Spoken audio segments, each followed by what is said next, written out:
Salut les kikis, ça fait longtemps qu'on n'a pas attendu avec autant d'enthousiasme une machine. Ça c'est le problème quand t'en as plein. T'as déjà tout acheté 2-3 fois. Nous avons ici le Kakapit KPM. Donc c'est le Monster 1/8 de chez Kakapit. Pour ceux qui ne se souviennent plus qu'est-ce que c'est comme marque Kakapit. Kakapit font ce Buggy 1/8 Super Light, Truggy 1/9 aussi, Shorkers 1/10. Par exemple, et le Kakapit Golden Beetle, donc le K1, le K2 sur les mêmes bases, mais en plus long. On verra avec le temps s'ils vont développer ça aussi en GT et GTB, puisque si on prend la coccinelle en 370 mm, ça ferait une GTB assez légère. Alors, il est très important de savoir que cet engin est en kit. Alors ça, c'est super cool. Il existe plein de versions. Tu peux avoir un châssis à poil, le châssis avec le treillis, tu vas comprendre ce que je dis quand je te parle du treillis quand on l'aura en main. La cage, sans le treillis, la cage, et mettre juste une carreau. C'est ce que je voulais au départ, mais il m'a dit non, prends celui-là. Parce qu'il veut montrer la bécane aux gens, d'abord. Et aussi, il faut savoir que ça a été développé pas dans le but. Nous, on s'attendait à un monster de la taille d'un Obao, par exemple.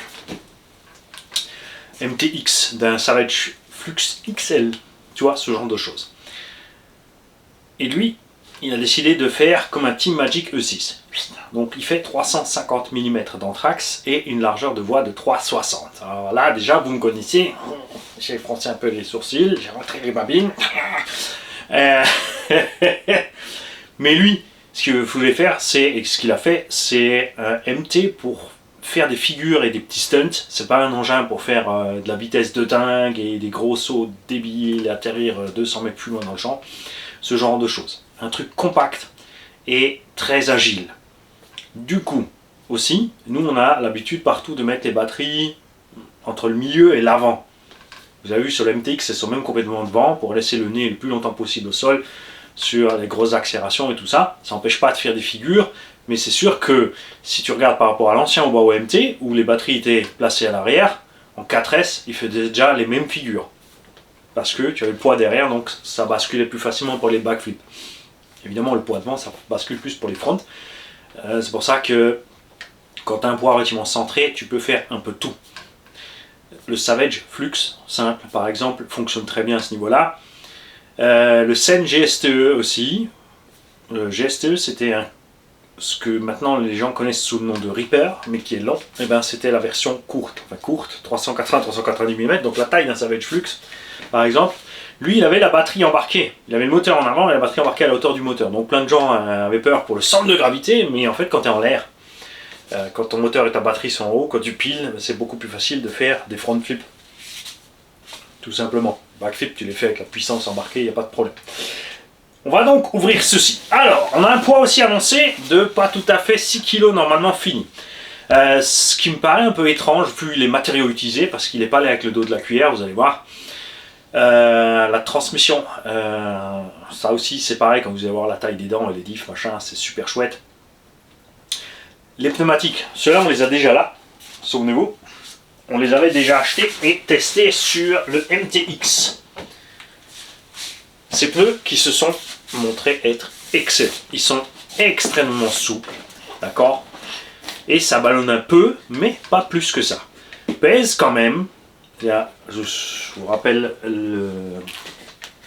l'Exa adaptateur dedans en alu, en 17 mm 0 offset. Pas 0 offset, l'Exa est plat, mais on a déjà... C'est pas tout à fait un demi-offset, hein, on est là avec l'offset, donc ça fait déjà large. Ces roues pèsent quand même 420 grammes par là, 420-430 grammes.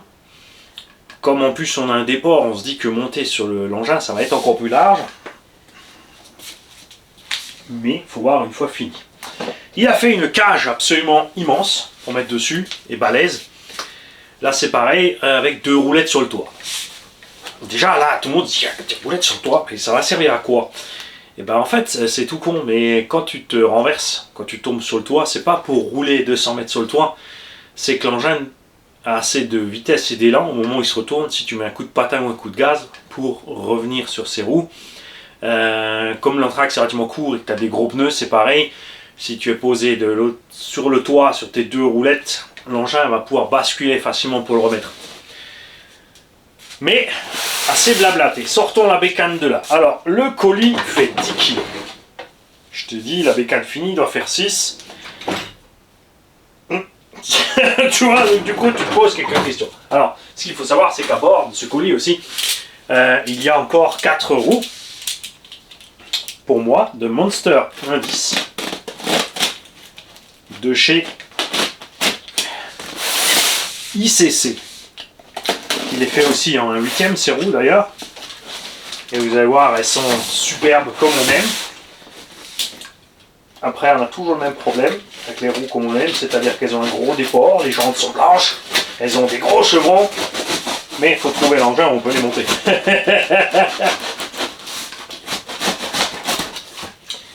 En plus, ICC, vous savez qu'ils ne désignent pas sur la qualité, donc ça pèse aussi un petit peu.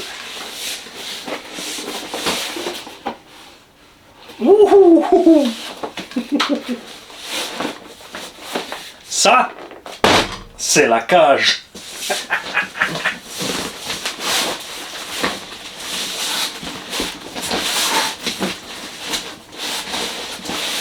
Ça doit être le kit lui-même. Oh la vache. Ok. Ça sera pour plus tard. Ça va pas du tout là-dessus. Alors on va commencer par la cage. Ce qui est génial avec Akapi, bien sûr, c'est qu'il est à l'écoute. Hein. On va se monter déjà le petit panneau de stand livré avec.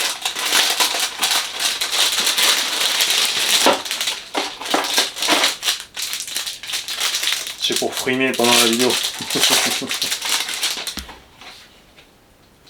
Et hop. Ta -ta -ta -ta. On va mettre ça là. Sinon je sens que je vais me dégommer. Alors vous êtes prêts? Alors lui, il voulait pas lésiner sur le matos, il veut que ce soit solide. Donc il a mis la dose, bien évidemment. Faudra mettre la motorisation en conséquence et tout le reste. Alors si tu fais que des figures, t'as pas besoin d'avoir beaucoup de S et beaucoup de puissance. Il faut pouvoir bien monter dans les tours en l'air et bien faire basculer le machin. Nous avons donc ici le cadre gauche et droit du treillis. D'accord? Il y a un bout c'est l'arrière de l'engin et un bout c'est l'avant. Ça doit être par là comme ça. Comme tu peux constater, c'est quand même assez long déjà. On a deux autres bouts de cadre. Ça doit être le toit. Et tous les éléments donc, pour monter l'ensemble. Là, on a... Ça, c'est des éléments de bac à batterie. Ça aussi, vous allez voir, si vous regardez les photos, il y a plusieurs moyens de mettre les batteries. Donc, soit tu mets les batteries en bas au châssis, mais vers l'arrière, à l'extérieur. Soit, si tu as le treillis et la cage, tu peux intégrer, vu la place qu'il y a, tes batteries à l'intérieur du châssis. Donc, tout ça, c'est du nylon. Ça a été passé à l'usinage. On a la wheelie bar, ça c'est à l'arrière, c'est pas les roulettes qui sont sur le toit. On a des barres de jonction en alu. Vous verrez quand on aura fini la cage que vous avez déjà vu ça, ceux qui sont de temps en temps sur eBay ou autre. Ça c'est les côtés caisses. Donc pour faire l'espèce de carreau Hummer. Ça lui donne un... Franchement, j'ai vu l'engin entier, ça lui donne un bon petit look de brut. Là, on a la notice de la cage. Et il appelle ça la cage anti-collision, carrément. Donc, on a ici la base, qui est le Monster lui-même. D'accord? Et on a ce que moi j'ai appelé le treillis, parce que la cage, elle vient encore par-dessus. Elle est fixée ici à l'arrière. Tu descends ta cage avec ta carrosserie par-dessus. Donc, les batteries, tu peux les fixer là.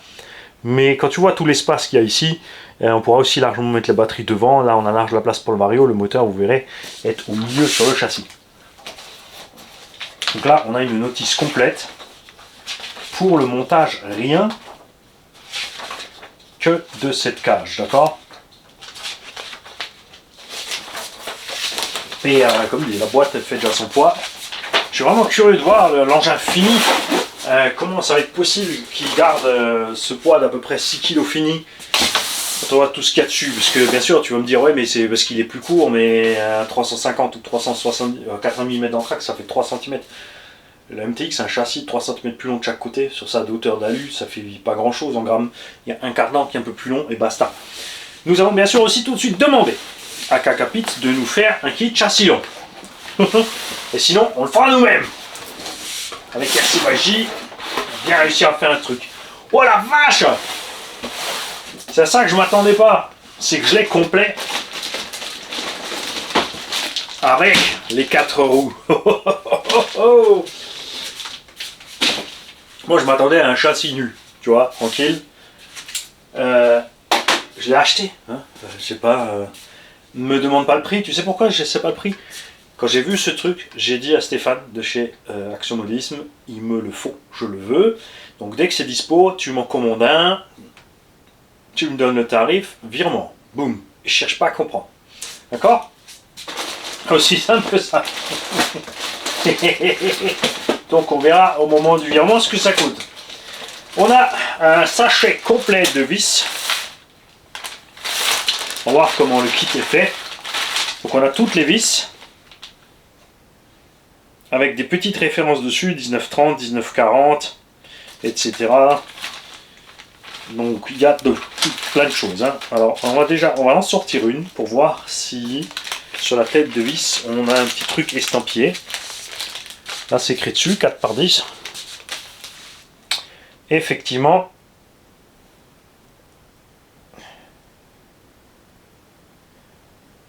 les vis sont en 12,9. Par contre, j'ai du mal à lire l'impression du site de fabrication. Et donc, on a des vis très dures. Pour la qualité, c'est Kakapit, je m'inquiète jamais. Hein. Vu ce qu'il nous a montré à les autres machines, c'est sûr qu'on sera tranquille. Donc, tu as tout un tas de vis.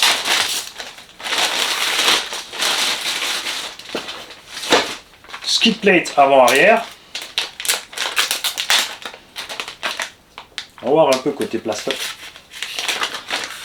Oui, je commence exprès par ces trucs-là. Bien sûr, on reviendra à l'élément de châssis, les bras de suspension et ce genre de choses à la fin. Skid plate, donc comme pour le K1 et compagnie qui se glisse sous le châssis fixé avec la cellule et en double à l'avant. Bien flex. On verra si le matériau suffit avec le poids. Et truc complètement délirant, on a des barres stables de Maboule. Hein, on va faire 4 mm la barre stable ou 3,5. Alors certains vont dire ah, MT avec des barres stables, effectivement moi aussi j'ai très envie de ne pas mettre les barres stables.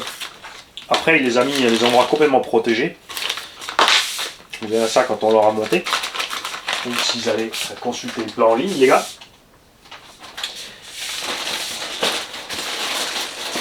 Alors, que je te montre pas ce que je veux pas encore te montrer. On a un sachet avec la boîte radio.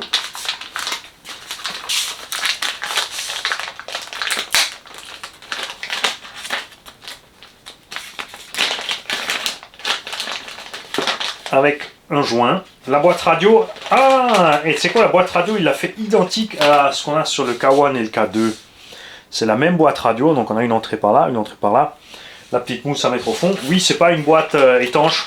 Ça empêche juste les éclaboussures et machin. Si tu noies le véhicule, de toute façon après, qui c'est qui fait des boîtes vraiment étanches? Team Magic sont les seuls, toujours encore à l'heure actuelle, à avoir une vraie boîte radio étanche. Mais c'est les seuls sur tout le marché. Roulement 16 par 8 par 5. Oh, oh, oh, oh, oh. Attends, ça je te montre après. Les carters de diff. La vache! Oh, le matos qu'il nous a mis. Donc, une belle portée de roulement avec double gorge. On a un renfort encore, c'est, tu vois, au milieu. Ça aurait pu être creux totalement. Il l'a laissé plein au milieu. Donc, bien sûr, tu peux mettre tes diffs dans les deux sens. Hein. Ça s'enclenche à merveille. Regarde-moi ça. Donc effectivement, tu viens de voir, si tu connais un petit peu quelque chose en RC, qu'on a un boîtier diff style Sen. C'est comme Sen, et l'Osi fait ça sur les 1/5e, sur le DBXL. Il y a d'autres marques aussi par le passé qui ont fait ça, c'est-à-dire que ton diff est dans cette cellule et la cellule est coincée dans le bulkhead. D'accord? Et tu peux voir aussi tout de suite qu'on a des roulements 16-8-5 ici, mais regarde la taille des sorties. Alors à voir après, il y a peut-être une bague, mais c'est possible qu'on ait un roulement de cette taille-là qui va là. Hein. De Dieu le matos! Je peux te dire qu'il a fait plus costaud que ce que Sen avait fait. C'est pas le genre d'endroit qui craint les chocs en fait. Hein. Donc, et ça, c'est une noix de diff sortie centrale. Oh le matos! Regarde ce truc. Attends, je te mets une petite lumière là. Bouge pas. Regarde ça. Hein? Donc, et pareil, regarde la taille de l'axe. On va vite mesurer.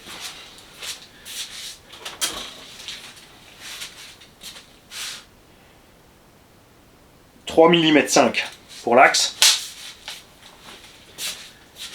Sur ce qui est X-Max et compagnie, on est à 4 mm. Hein.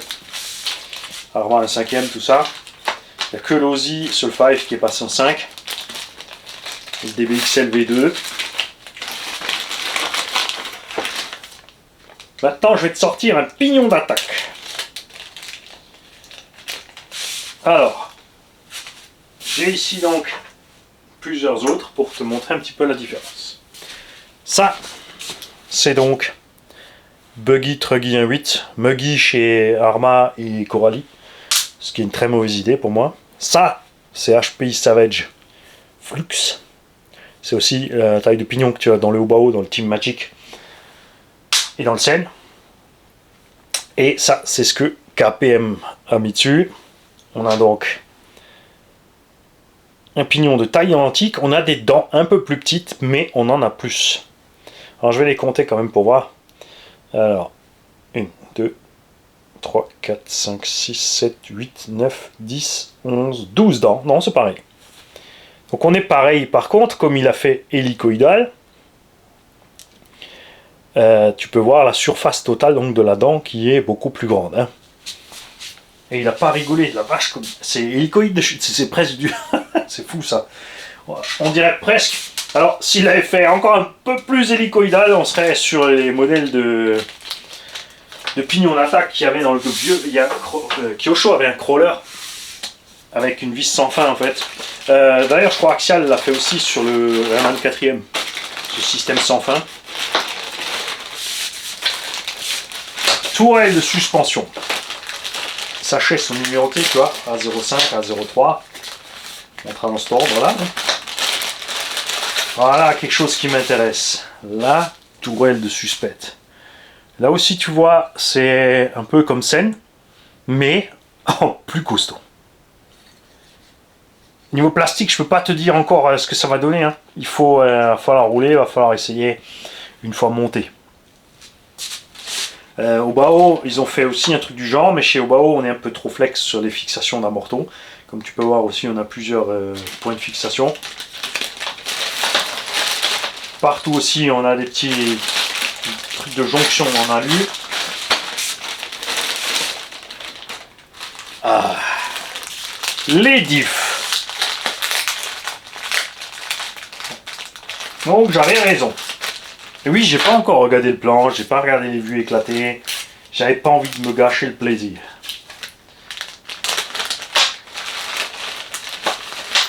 J'avais raison pour les diffs. Ça, ce sont les bagues qui rentrent dans les carters de diff, et là-dedans, on aura un roulement standard 16 par 8 par 5. Sen avait fait quelque chose de similaire, mais parce que d'abord, ils avaient des roulements immenses, et ensuite, ils ont mis des roulements plus petits, donc il fallait mettre une bague. Cette bague, par contre, tu vois, est déjà prévue pour être bloquée dans la cage. Tu peux pas faire autrement, tu pourras pas mettre un roulement plus grand. On a un logement de diff de la taille des tout ce qui est actuellement l'Aussie, gros volume et compagnie. Après, le diff en lui-même, il n'a pas besoin d'être énorme. Hein. C'est des grosses dents.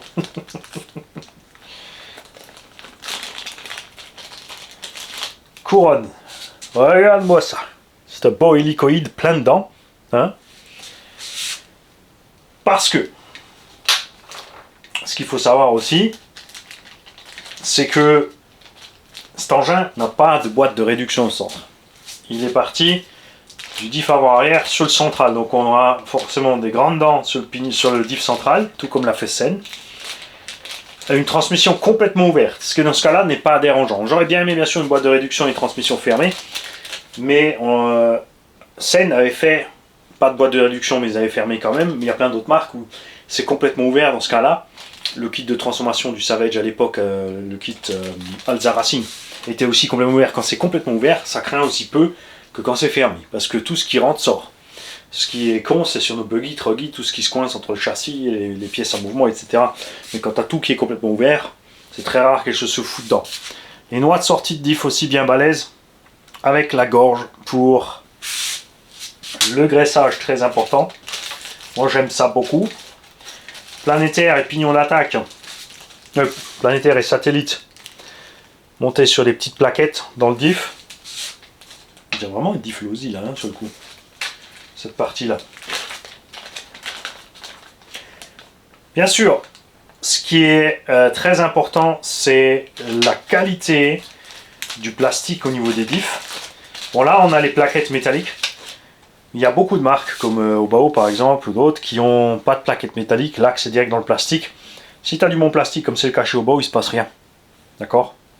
Et ensuite, tu as Kyosho, Obitech et compagnie, Carson, qui ont tous le même problème. Quand ça mouline trop, et ben l'axe ici chauffe tellement qu'il va usiner le plastique, se déplacer dedans et à un moment c'est mimi, c'est rara, c'est la même merde. Donc là on verra ce qui se passe à ce niveau là. Je vais sortir une petite plaquette parce qu'il y a quelque chose que je veux voir. Mais vu qu'il n'y a pas de ressort, c'est pas le cas normalement. Ouais, elle bouge pas, c'est bon. Parce que si ça avait été un peu plus en angle et machin, ça aurait presque été un diff LSD.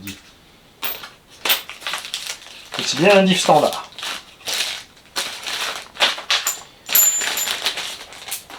Ah, je prends mon temps, je découvre mon nouveau jouet que j'attendais depuis longtemps comme dit.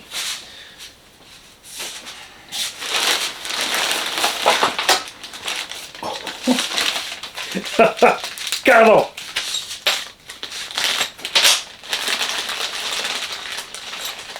Ça, c'est un cardan. Oh, ta gueule. Il a pas rigolé.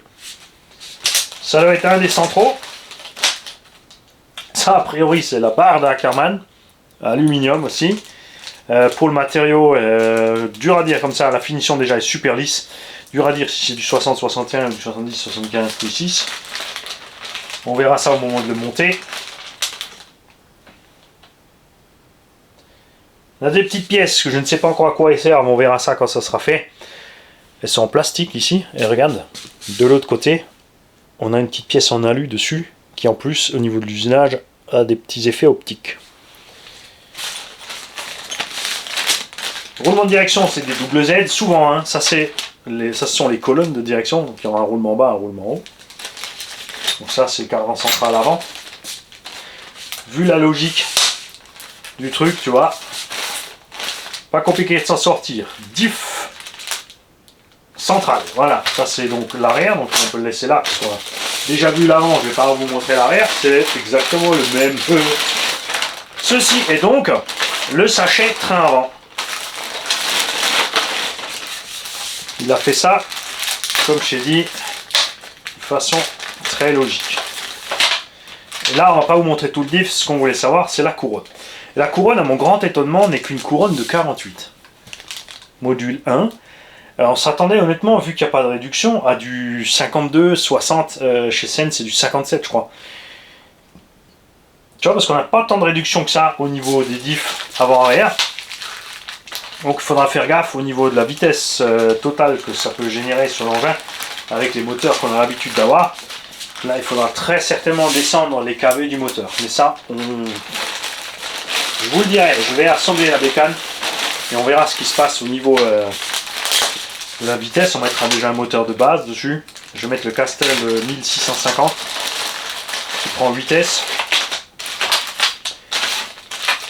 Les cales et du rab, ça c'est sûr pour les trains, enfin du rab 0 mm, 2 mm, 1 mm, donc on pourra régler au niveau des axes de suspension l'angle pour donner tout simplement ce qu'on appelle kick-up au triangle avant surtout. Bon, même au triangle arrière, hein. Le Erevo aussi avait des triangles arrière vachement levés. Et vu du haut, on peut bien sûr leur donner du pincement. À l'arrière, ils vont appeler ça l'anti-squat ou l'anti-cabrage, selon le réglage. Chacun sa sauce après. Et là, on a un paquet de pièces alu, mon kiki.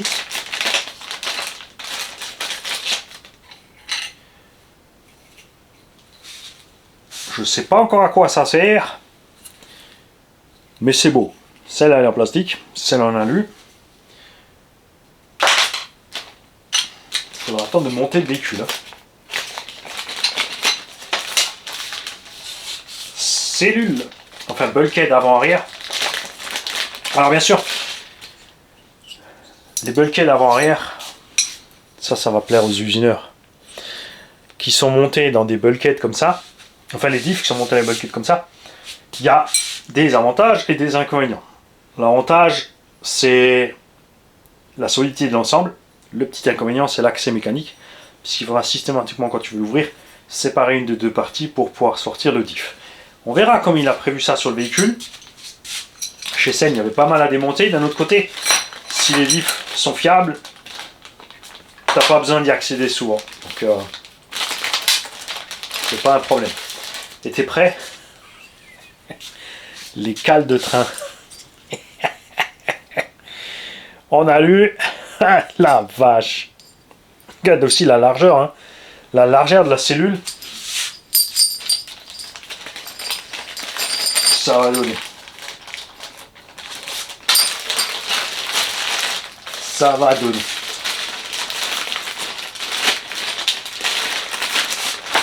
Bon, par contre, là, du coup, j'ai l'avant et l'arrière. Donc avant, je disais c'est très avant, mais c'est pas vrai. Mani, t'as les 3 diffs et la direction.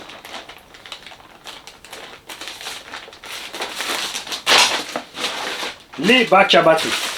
Alors ça, ce sont les mêmes bacs à batterie que dans le K1 et K2, qui sont fixés à gauche et à droite du châssis.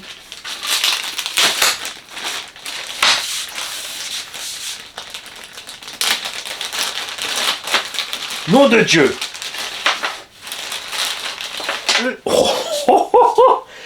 Eh, c'est pas la cellule de diff, hein? C'est les chappes arrière. C'est un malade. Ah vache. C'est pour ça que j'arrive pas à m'imaginer. Je peux pas me dire que ce truc là ne fait que 6 kg avec l'électronique dedans et la cage dessus et les roues. C'est un truc de dingo. Roulement intérieur. Donc, plus gros. Mais toujours aussi large, parce que souvent quand ils mettent des grands roulements, ils diminuent de la largeur. Roulement extérieur 16 par 8 par 5. Oh la vache, celle-là je m'y attendais pas. Ouais, va falloir mettre l'artillerie niveau motorisation, ça c'est sûr.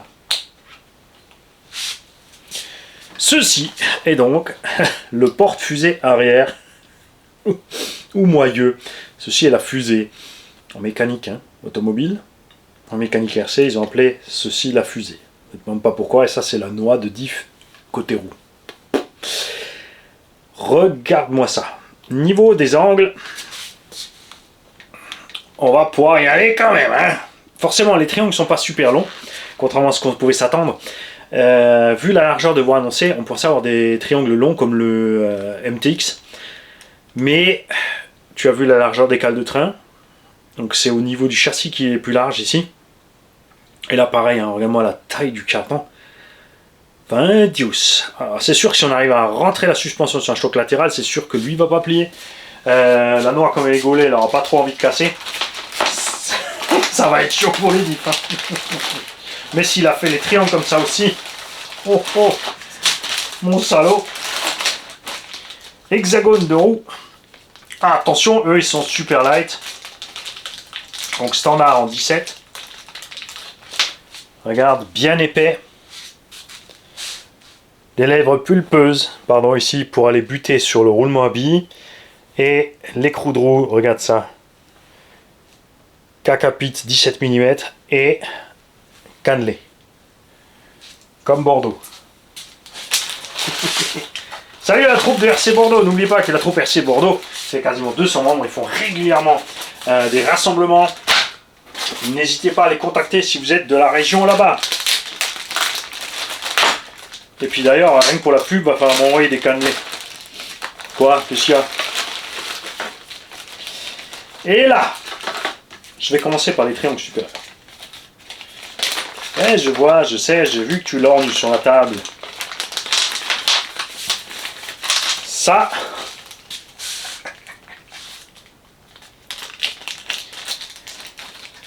ce sont les filetages à pas inversés avec un repère ici de mes plats. Donc tu peux mettre une clé ou tu peux mettre un pic dedans pour régler ça. Mais je vais pas encore le vise pas encore dedans, Mani, parce que tu dois définir tu verras le sens. Parce que regarde, ils ont un sens ces trucs là. Donc on verra dans quel sens je mets, puisque moi je vais mettre toutes mes biellettes dans le même sens au moment du montage, bien évidemment. Donc ça, ce sont les bras supérieurs. Une fois assemblés, on sera donc là et on est réglable. On a 2 points d'ancrage, enfin 4 au total, donc pas de jeu de la roue de ce sens. Maintenant on va voir si ça c'est l'arrière. À l'avant ça sera peut-être différent.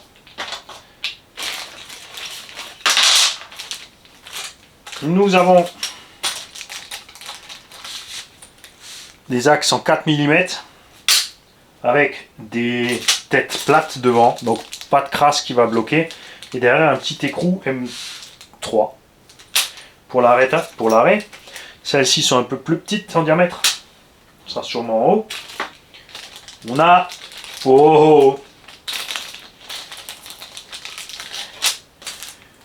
des axes de 4 et je vais te montrer un triangle inférieur.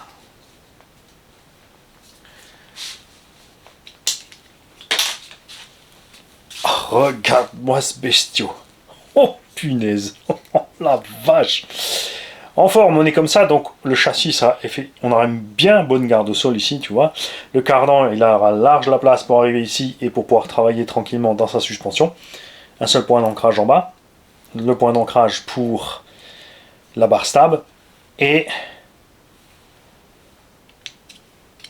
regarde. Les deux demi-tubes se joignent au milieu. Oh, oh, oh, oh, oh, oh. Oh, il nous a gâtés là. Alors ça va donner. Attends, tu fous la merde.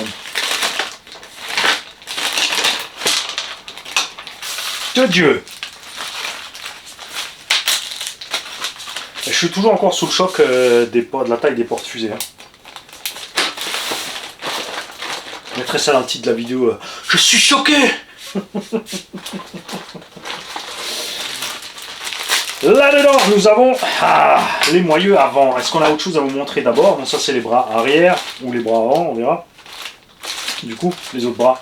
Comme ça, tu as déjà vu, hein. Je vais pas te remontrer les bras. On va mettre le châssis de côté. Bien.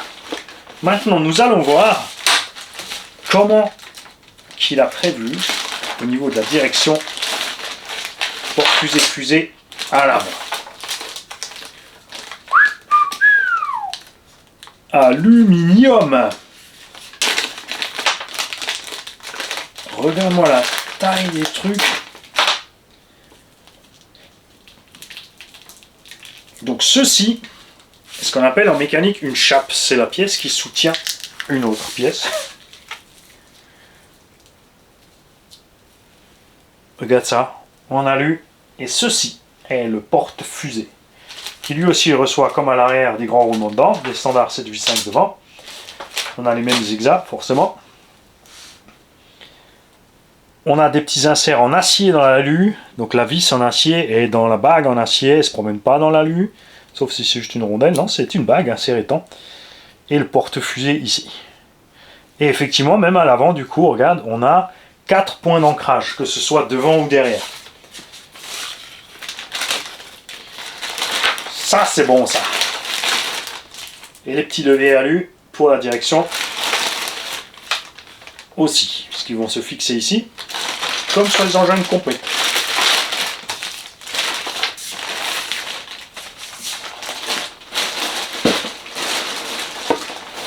Le Fafi. Tu vois, ça sera simple de le faire plus long. Si la méca elle tient bien, pourquoi se cantonner à 3,81? On peut tout de suite aller à 405. Vu la largeur des voies, ouais, on pourrait faire 405 mm. Regarde-moi cette beauté. Entièrement usiné, magnifique. Il y aura donc d'un côté les bacs à batterie, d'un côté la boîte de réception. Ah oui, il a fait un truc à part. Hein. Vous allez voir, l'engin fini, il a une architecture totalement différente. Ça, c'est le trou pour le cerveau. Est-ce que tu réalises la taille du trou pour le cerveau? Parce que, bien sûr, tu peux mettre un cerveau standard, et si le bécane fait 6 kg, et avec les trucs actuels, bien évidemment, un cerveau standard suffira. Mais je crois qu'il a prévu que tu puisses aller jusqu'au cerveau de 1/6. Hein? Moi, je vais mettre ça, un 9 iMode 45 kg MG HV, puisque je mettrai 7.2 8.4 sur le bec du Castle. C'est un cordless, il est super rapide. Ou je mettrai... Non, c'est qu'un 35, celui-là, il m'intéresse. On va le mettre là. On va mettre le 9 iMode 45, en plus il est dans les tons, niveau couleur. Ça c'est cool. Il y a juste le combo Castle qui est vert. Qu'est-ce qu'il y a à foutre au milieu ce moteur vert? Hein? Je vais ranger ça pour pas le rayer. Même si oui, effectivement, quand on va rouler, ça va rayer, hein, ça c'est sûr. Hein.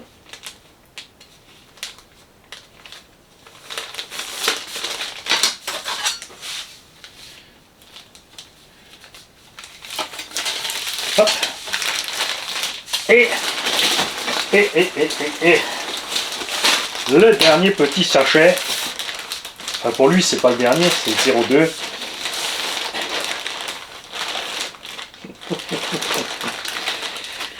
Alors, il y a un kit avec 2 plots de carreaux de Kawan SC. Ce qui me paraît un peu bizarre, puisque vu le poids du véhicule, ces plots de carreaux, j'ai bien peur qu'ils ne soient pas assez résistants. Par contre, ils sont flex. Donc si tu veux mettre juste des plots de carreaux sur l'engin à poil, à voir si ça suffit. Et un pignon, la vache, 18. Ça me paraît beaucoup maintenant. Il faudra voir avec lui ce qu'il a prévu pour le moteur, parce que si on a une courbe de 46 et dans les diffs on est en 12, 12 quelque chose, 12,40. Et ouais, regarde, il nous a mis un mouse pignon de 16. Sur le bas, j'ai aussi un pignon de 16, mais il y a une boîte de réduction au milieu. De Dieu. Direction et sauf cerveau.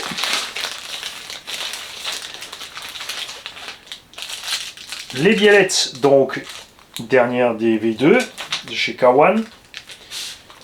Regarde, des trucs à pas inverser. Bien balèze aussi. Les sphères en ferraille, n'est-ce pas, Arma? Ça, c'est pour la biellette de direction. Le ressort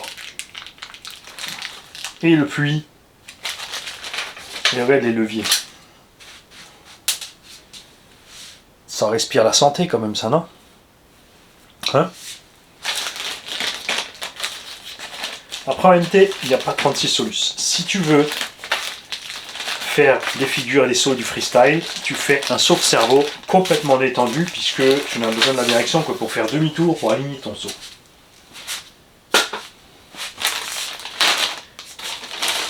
J'essaie de vous garder ça caché au fond, parce que je vais arriver au dernier moment aux amortos.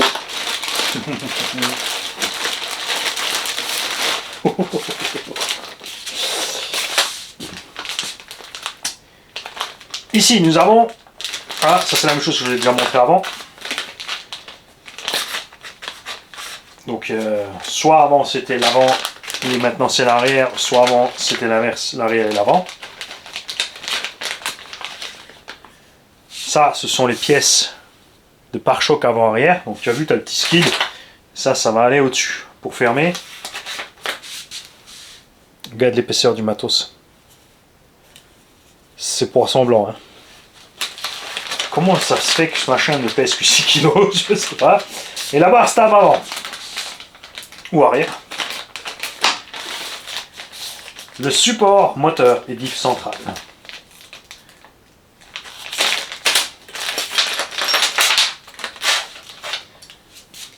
Donc, support moteur qui coulisse comme ça. Et qui se verrouille juste avec les deux vis ici qui tiendront le tout dans l'engin. Et le moteur, tu vas le glisser ici. Ça, c'est l'autre partie. Ok. Ça, c'est la protection de la couronne en bas. Donc, au niveau plastique, c'est pas compliqué. Il a mis le double de tout le monde. Il a mis le double.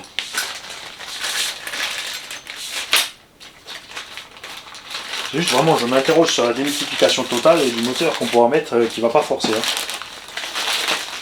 Non, ça va là, ça va là. Bon, vous êtes prêts? On va commencer par les petits bouts des suspensions.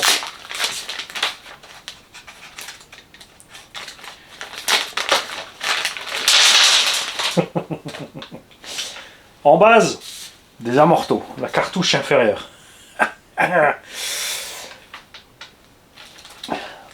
Regardez la taille des joints toriques. Membranes par contre me paraissent un peu plates. Mais on verra par rapport au volume total de la bécane. Tiens, j'en ai reçu 8. Coupelle d'amorto. Ça te rappelle rien? Hein? Ça te rappelle quelque chose?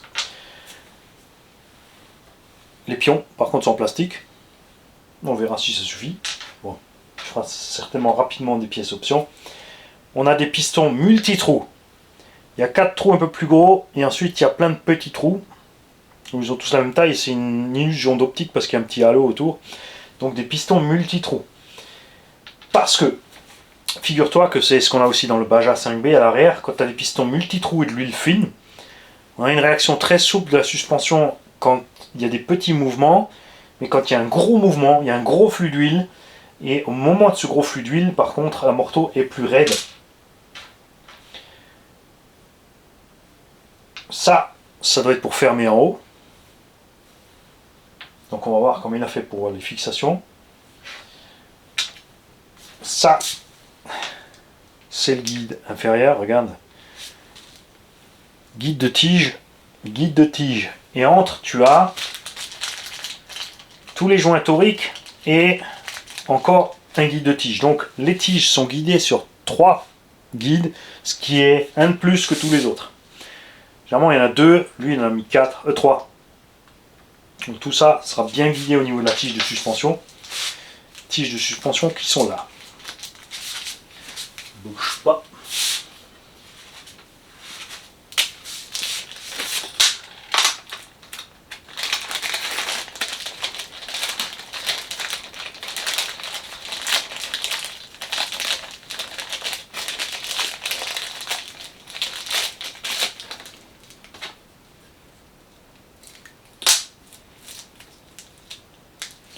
Bien emballé pour pas qu'elle soit rayée pendant le transport.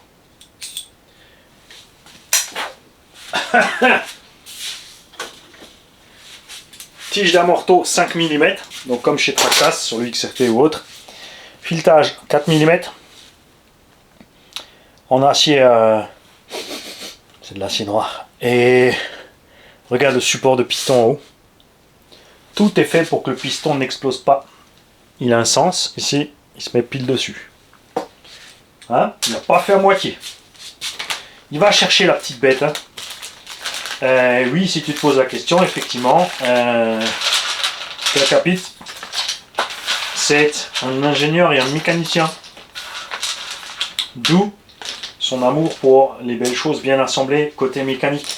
Contrairement à beaucoup de designers qui vont sur leur truc de dessin là et qui commencent à te dessiner des bagnoles sans spécialement avoir des connaissances des contraintes, ils se basent sur le logiciel qui va leur dire ça suffit ou ça suffit pas. côté matériel. Et ensuite, tu as ceux qui font de la RC qui savent que oui, même si le logiciel dit ça suffit, ça suffira pas. Les ressorts de suspension.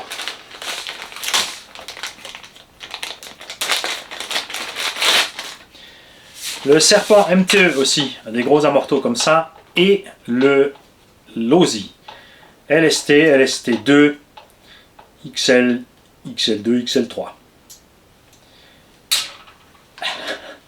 Ils sont bien souples par contre, plus souples que les Serpents. Diamètre intérieur du ressort, 29 mm et un poil, 29,2. Diamètre extérieur, en gros à l'extérieur, hein, c'est une idée de la place qu'il te faut, 34 mm. Quelque part par ici, j'ai les amortos, bouge pas, j'arrive. Voilà. Un amorto de Losi LST2. Ces amortos avaient un problème. Plusieurs. Donc déjà la coupelle inférieure est moins balèze. Le ressort est un peu plus souple. On a un poil plus court. On a bien le même diamètre. Regarde. Se monte bien dessus. Ces ressorts ils vont super bien sur les Serpents MTE. Il faut faire un petit truc d'adaptation. Le problème était la tige en 3,5 et un filetage en 3 au niveau de la chape. Donc soit on pétait la chape, soit on pétait le filetage de la tige. Donc un assemblage trop faible pour ce type d'engin. Et vous êtes prêts? Parce que ça me plaît ça. On arrive aux amortos eux-mêmes et aux capuchons. Enfin, ce qu'on pensait être les capuchons, comme vous avez pu le constater, ne sont pas des capuchons. L'amortisseur est verrouillé en haut en bas. D'accord? La musique. Alors au niveau des biellettes, on est un peu pareil que chez Losi par contre ici. Après, il faut bien des pièces fusibles. Hein. Donc je préfère que ce soit les chapes. Si les chapes sont fusibles sur la direction et les amortos, ça me va. Juste pas trop comme chez Sen. La molette de réglage, la suspecte, est en alu. Avec un verrou. Et ça, ce sont les tubes d'amorto.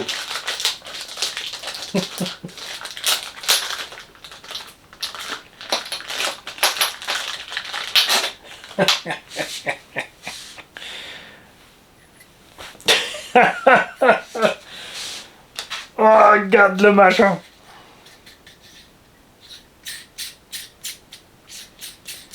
Oh ben, Dieu. Donc comme tu peux le déverrouiller, il est facile à régler. Ok. Attends, on peut sortir ça. On va rapidement mettre ça ensemble pour rigoler. T'as fait à l'envers, on va dire.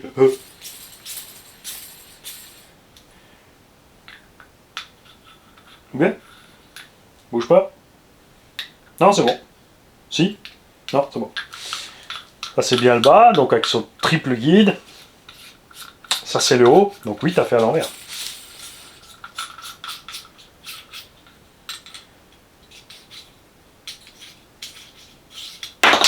Reste là, toi. Ça c'est le haut. Il nous faut de quoi fermer. Attends, la tige, manie.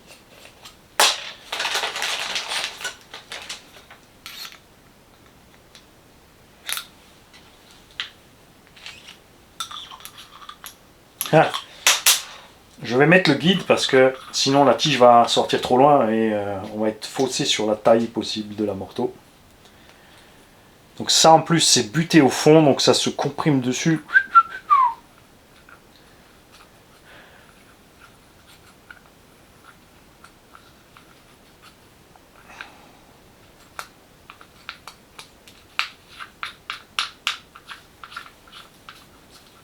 Quand tu trouves pas le début d'un filet, faut toujours faire pareil, hein. Tu vas en sens inverse du filetage jusqu'à ce que tu entends le clic, comme tu as peut-être entendu là à la caméra.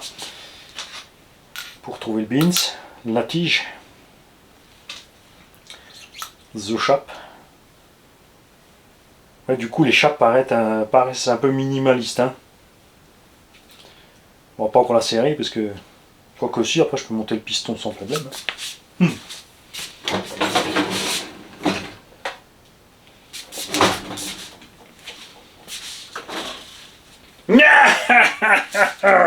Il prend la pince.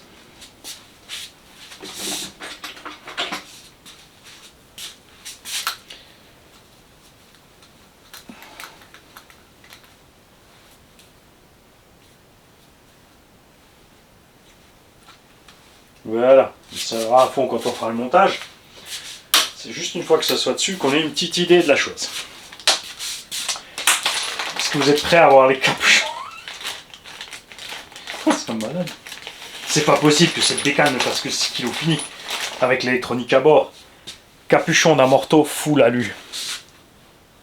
Regarde la taille du bousier.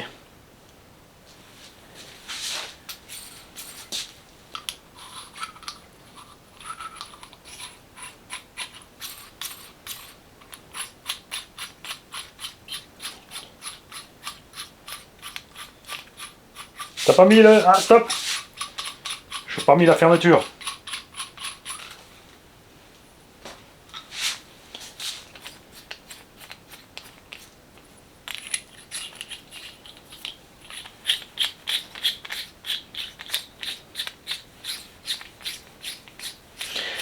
Tout à fait. Ceci serait aussi... C'est pas le cas là parce que je pense c'est réamputé. En plus ça verrouille le capuchon. Mais c'est vrai que dans l'idée... C'est pas con du tout pour se retrouver avec un réglage de hauteur de caisse qui n'influe pas sur l'effet de suspension. Pas comme font certains. Coupez l'inférieur s'il vous plaît.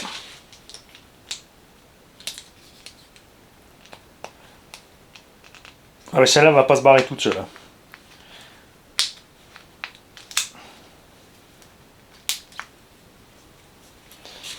Voilà. On va te détendre au max pour voir le ressort. Tu vois, il est à peine plus court que la morteau. Voilà. Check ça. Bien souple. Amorteau de XRT. Où est-ce que je les ai mis mes amorteaux XRT?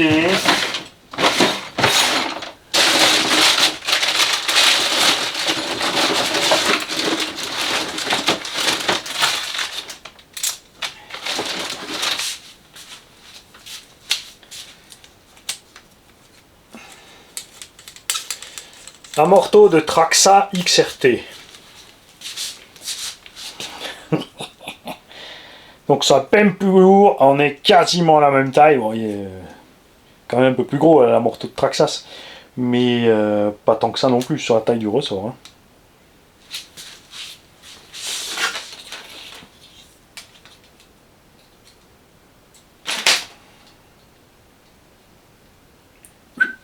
Le ressort a le même diamètre. La vache! Ça me plaît. Tu regardes, on a un gros débattement de suspension. Alors, pour moi, c'est sûr qu'il n'y a pas besoin d'avoir spécialement un gros amorteau. Hein. Vous avez vu sur la HP Savage, ils sont pas énormes, les amorteaux vont très bien. Sur le MTX, sont un peu plus gros, ça va très bien, puisque des gros amorteaux prennent beaucoup de place en déport du triangle, sont très vite exposés du coup au choc sur la coupelle, et c'est ce choc ici sur la coupelle généralement qui met fin à la vie du filetage ici. Et c'est du poids emporté. Comme il y a une grosse quantité d'huile, ben c'est du poids en haut. Si tu mets en bas, c'est dommage, tu vas défoncer ton amorteau. Mais optiquement, ça va être sur la bécane, ça va être... Hein. Le choix du jaune, chacun son truc. Vu que tout est noir et argenté, des ressorts noirs, ça aurait été bien aussi. Ou des ressorts bruts. Hein. Mais c'est pas nous les patrons, c'est lui. Et lui il sait ce qu'il fait. Nous pas. Alors, dès que cette bécane sera montée, bien évidemment, vous le saurez. Hein. Je vais vous le montrer quand on aura assemblé.